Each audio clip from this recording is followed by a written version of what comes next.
अस्सलाम वालेकुम। आज हम आपके साथ शेयर कर रहे हैं बहुत ही मज़ेदार, बहुत ही टेस्टी कचनार और कीमा की रेसिपी। बहुत ज़्यादा मज़े की ये बनती है। हमने आपके साथ इसको सेव करने का तरीका भी शेयर किया था, फ्रिज में इसको कैसे ज़्यादा देर तक सेव कर सकते हैं।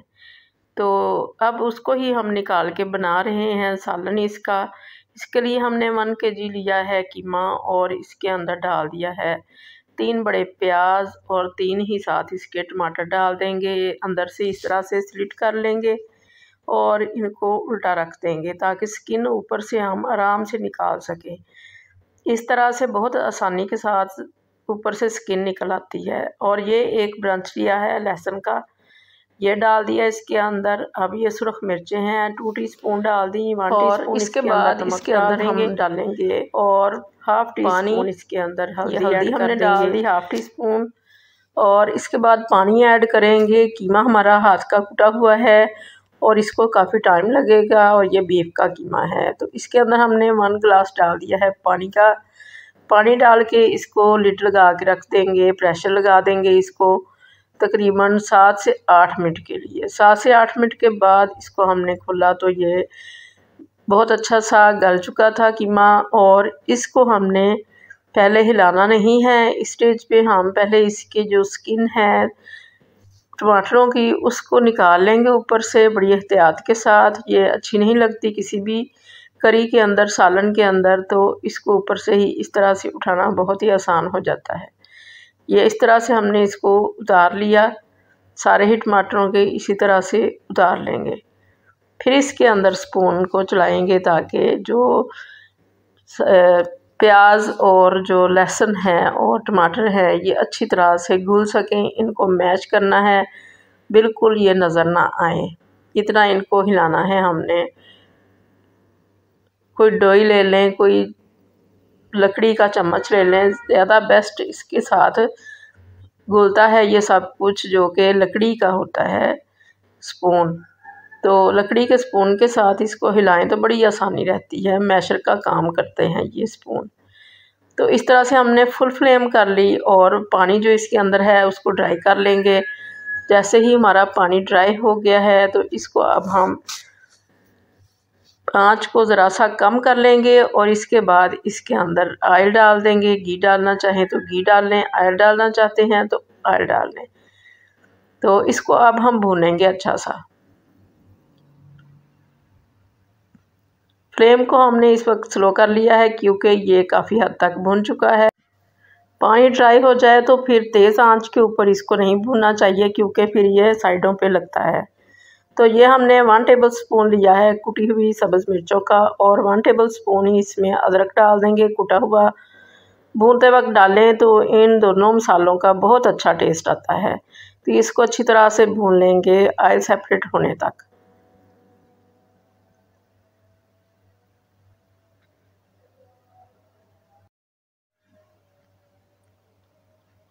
तो अब हमने कीमे को हाफ़ रखना है कुकर के अंदर और हाफ़ को हमने अलग कर लेना है क्योंकि हमारा कीमा ज़्यादा था और कचनार हमारी थोड़ी है।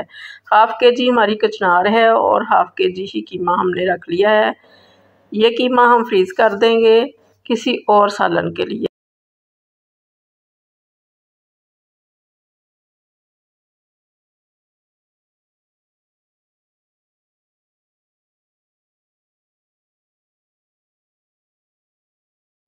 तो इस तरह से बड़ी आसानी रहती है, एक ही बार कीमे को गला लें कुकर के अंदर और सारे मसाले कीमे के हिसाब से डाल लें या गोश्त को भी इस तरह से कर लेते हैं हम। तो दोबारा जो दूसरा सालन बनाना होता है तो बड़ी आसानी रहती है। इसको भुना हुआ निकालेंगे और किसी सब्ज़ी के अंदर ऐड कर लेंगे। तो अब हमने ये जो भुन चुका है हमारे पास कीमा, इसके अंदर दही डालना है। दही के बगैर कचनार जो है ये बिल्कुल भी अच्छी नहीं बनती। ये बहुत ही ख़ास इंग्रेडिएंट है कचनार को पकाने के लिए। बहुत ही अच्छी जूसी जूसी सी कचनार बनती है। अगर दही इसमें ऐड ना करें तो कचनार ज़रा भी अच्छी नहीं लगती, बड़ी खड़ी खड़ी सी रहती है और अलग अलग रहती है और जूसी नहीं बनती। तो वो खाने में बिल्कुल भी मज़ेदार नहीं लगती। दही इसके अंदर ज़्यादा ही जाता है, ज़्यादा दही डालेंगे तो ज़्यादा ये मज़े की बनेगी। ये इसका स्पेशल इंग्रेडिएंट है जिसके बगैर कचनार बिल्कुल ही अच्छी लगती।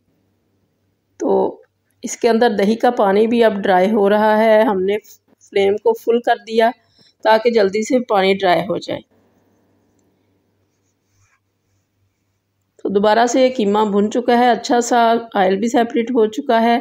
तो अब इस स्टेज पे हमने जो कचनार फ्रीज़ करके रखी थी, आपके साथ भी ये तरीका शेयर किया था, वही कचनार है। इसको डीफ्रोस्ट कर लिया है। अगर ना भी हो तो इसको डाल देंगे तो ये जल्दी से डीफ्रोस्ट हो जाएगी। गर्मी भी आजकल काफ़ी है, तो इसको हमने डाल के अच्छी तरह से मिक्स कर लेना है कीमे के अंदर।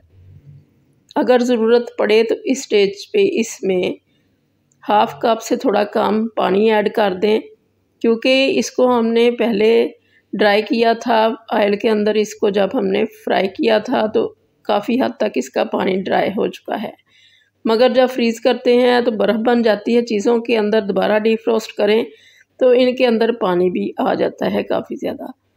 तो एहतियातन ही पानी डालना है, एहतियात के साथ। अगर लगेगा कि ये ड्राई है तो फिर डाल लें, अगर ना लगे तो फिर ना डालें।